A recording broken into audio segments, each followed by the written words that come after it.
Welcome to the very first installment of Tuesday Sales Questions, or Sales Question Tuesdays. Whatever you want to call it, whatever I want to call it really, is what we're going to do. Every Tuesday I'm going to be answering sales questions. Not sales training, not sales development. I don't want any technical stuff. This is just going to be general, like FAQs about sales. Today, we're going to start the very first episode. I hope you enjoy.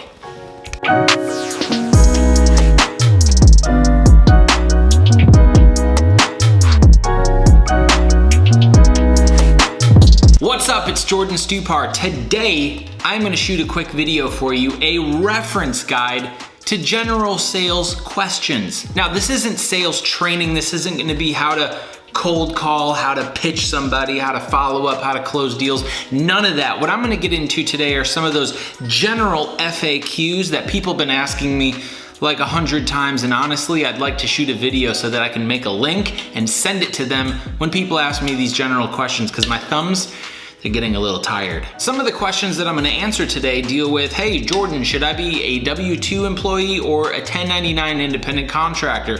What's the difference? What's best for me, Jordan? Is it a base plus commission? Should I be full commission? Should I just be straight up salary? Are benefits important? Vacation time, 401k? What's good? What industry should I work in? Where can I make the most money?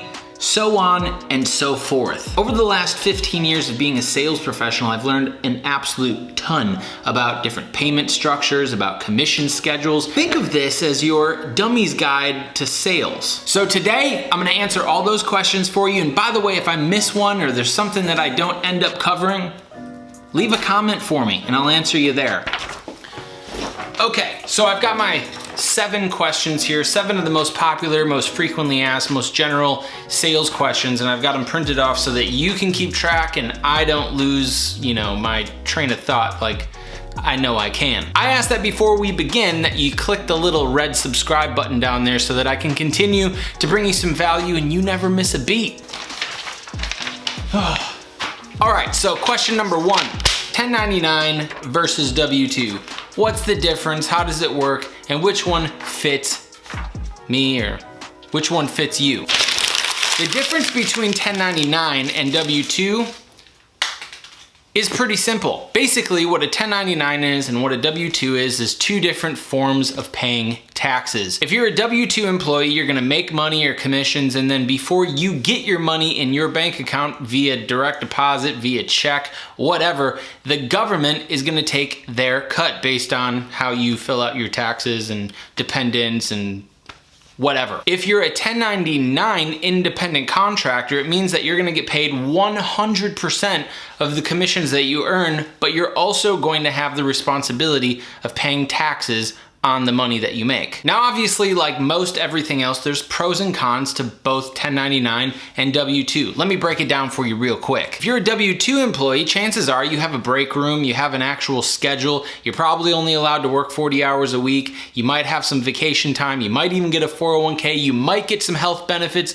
you might get a couple of those normal corporate America type amenities with the job position, of course, if you're W-2. If you're a W-2 employee, chances are you'll also have the opportunity to make some friends with some coworkers. Now, if you decide to go to the 1099 independent contractor route, chances are you won't get vacation time, you won't get any health insurance benefits, you won't get a 401k, you probably won't get an office to work in, and chances are you won't be working beside or alongside your coworkers or your friends. However, on the flip side, as a W-2 employee, you're gonna have taxes taken out before you get the opportunity to touch your money. As a 1099 independent contractor, you're gonna be able to take all your money, invest it as you will, start a new business, you can do whatever you want, and then use write-offs to minimize your tax deductions. My personal preference on what type of salesperson to be, W-2 versus 1099, is 1099 all day long. Okay, hopefully that wraps that up. Question number 2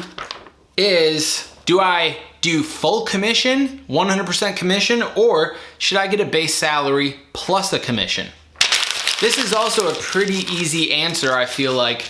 There's a lot of people out there that ask me, what should I have? Should I be full commission and just eat what I kill, or should I have some type of base, some type of little comfort, some type of stability, and then get a commission? My personal preference as a sales professional is to go commission only. Why? Because that's where you can make the most money. More often than not, people that have some type of base salary and then a commission are people that are less skilled, selling lower ticket items, and are W-2 employees. The only reason I can deduce that somebody would actually pick a base plus commission compensation package is because they aren't confident in their ability to produce and provide themselves with the stability they need in a full commission compensation environment. When you have all the skills, when you have confidence in knowing exactly what you're doing, there's no way that you would give up more commission by having some type of base. So again, my preference in between the two different compensation styles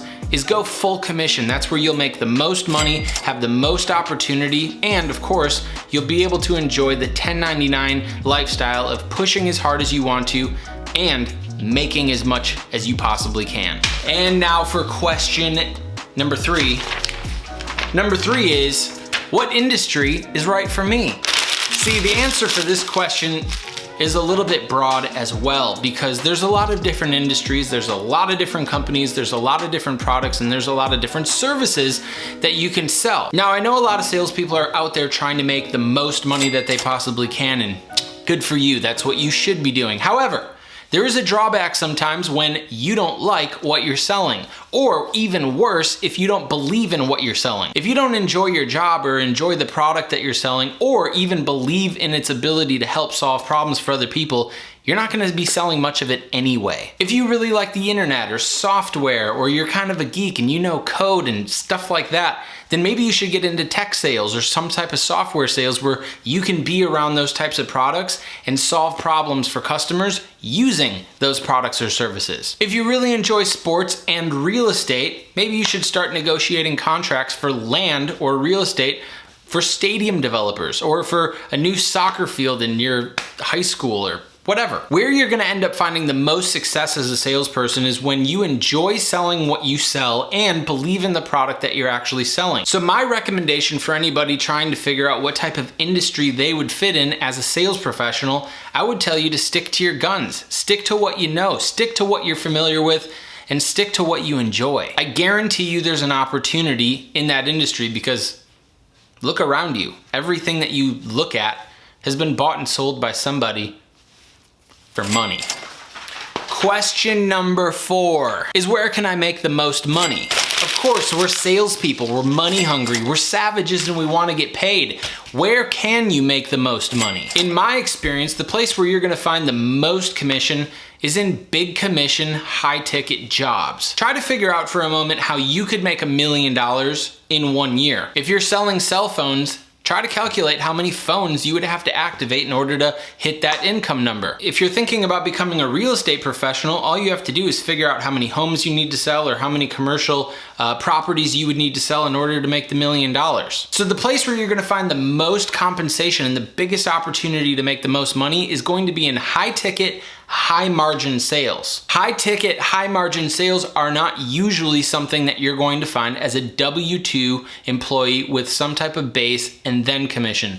These types of job opportunities where the big bucks are for salespeople are typically only jobs that are gonna be done by full commission, 1099 independent contractor, professional salespeople. Question number 5 is, do I need a college degree to be a salesperson?